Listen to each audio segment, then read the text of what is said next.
Now let us solve this problem on square pyramid.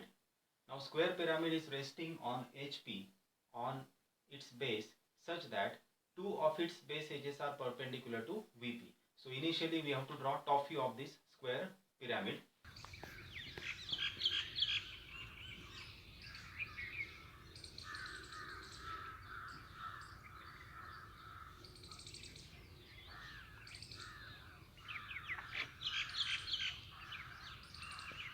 Now after this we have to project its front view. So I have drawn top view of square pyramid such that two base edges, so base edges AB and CD are both perpendicular to vertical plane. That's why I have drawn them perpendicular to XY. Now from this we have to project its front view with height of axis 70 mm.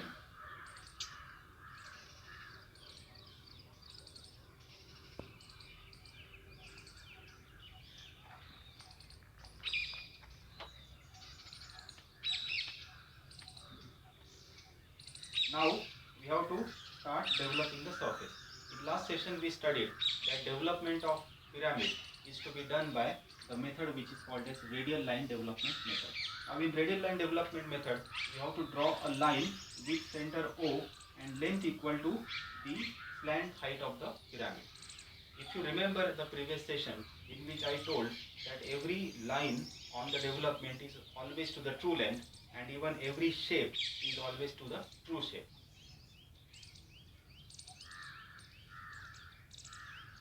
So first of all, before drawing that radial line, we have to ensure whether this edge O dash C dash or O dash D dash is to the true length or not. If you know the basics of lines, then if one view of the line is parallel to xy, then other view always indicates its true length. Now if you see, like take example of a line which is inclined to HP at certain angle. So this is a line which is inclined to HP at angle theta and parallel to VP. So if it is parallel to vertical plane, then these are the projections of the line. Say this is line A dash, B dash and A, B. So whenever this line is inclined to HP but parallel to VP, these are the projections of the line. Now in this case, when one view of the line, if you see one view, like top view of the line is parallel to XY, that's why front view of the line always indicates true length. Now in top view in this case, if you see all the slant edges like OA, OB, OC and OD, they are inclined to XY. None of them is parallel to XY. That's why to get the true length of that slant edge, we have to first do certain procedure so that we can get true length of that particular line. Now what is the procedure? With O as center and say any OC or OD as radius, draw an arc. But before that, first draw one line. This is just a construction. So draw one line parallel to XY and now just rotate any one of them, like rotate OC or OD and make it parallel to XY. So now O say D1, OD1 is parallel to XY. Project this point in front view and now join this point with the apex. So this is the true length. So this indicates now true length of slant height. Now with this true length we have to draw that radial line. Now to get the development of this square pyramid, we have to first lines parallel to both of these, like passing through XY and parallel to XY line through apex. And now draw another line which is parallel to this O dash and D1 dash. So I have to draw one line parallel to this. So this is that same line, same true length. I have just transferred some distance. And now with this center and this as radius, draw a radial line. So we can see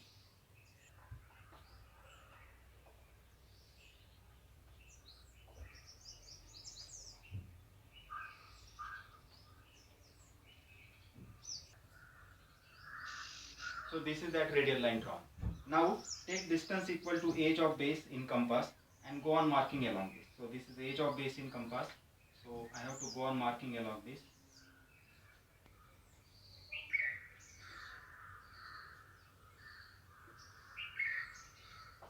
So like this distance equal to edge of base of the pyramid. Now join these points by straight lines.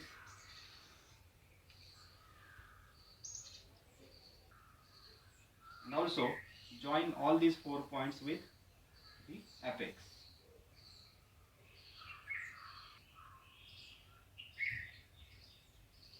So these 4 triangular faces, 1, 2, 3, 4.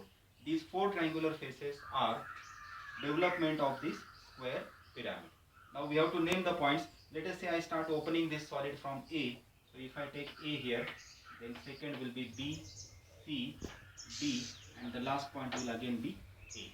So like this, we have obtained these 4 triangular faces as lateral surface, or it is development of lateral surface of this square pyramid. Now in the statement it is mentioned that this square pyramid is cut by an AIP. Now what is AIP? Auxiliary inclined plane. It is a plane which is inclined to HP and perpendicular to VP. That means if this is HP and this is VP, then this plane which is inclined to HP but perpendicular to VP is called as AIP, or auxiliary inclined plane, which is seen as a line in front view. That's why we have to locate that auxiliary inclined plane in front view first. So mark midpoint of the axis, and through this draw a plane making 30 degrees with x. So this is the auxiliary inclined plane I have drawn. Now I have to consider common points on the cutting plane and the edges.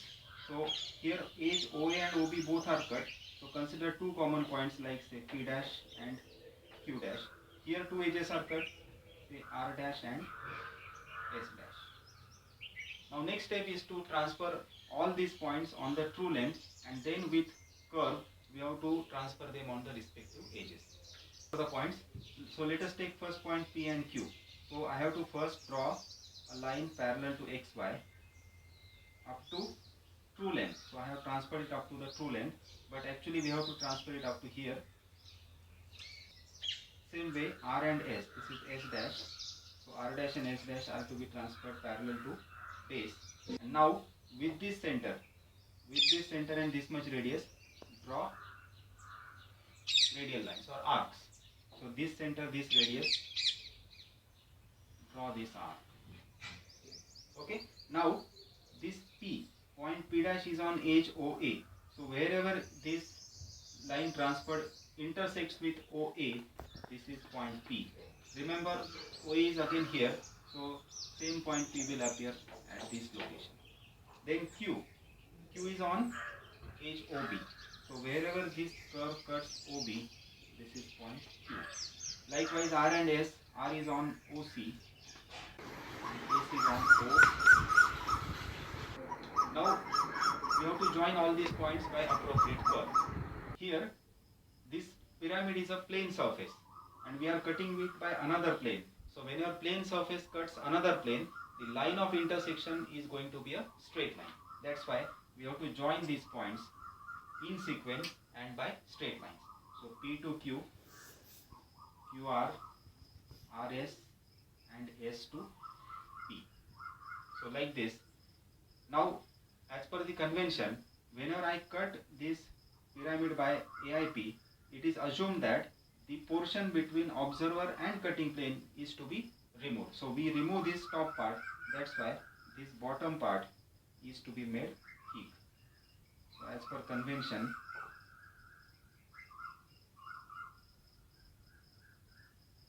remember this pyramid is up to here only. This is the procedure for getting the true length.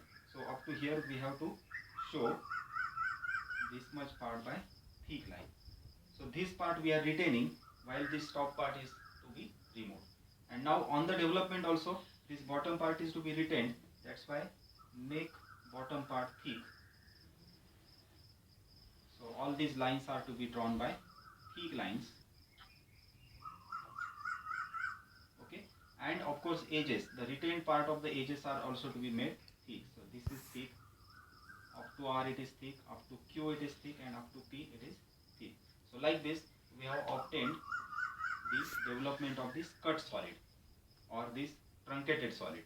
Now we have to obtain all these points in top view as the top view. So project this P and Q on the respective slant edges. So P is on A, so this is P, sorry, so here is P, Q, then R and S are on P and D, so this is R and S, and now we have to join them by straight lines.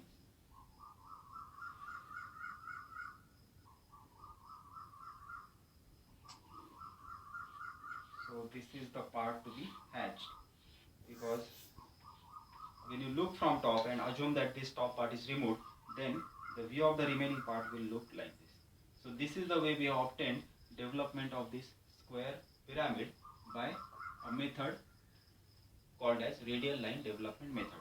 Finally, we have to just dimension the top view and front view, as side of base is 30 and height of axis is 70.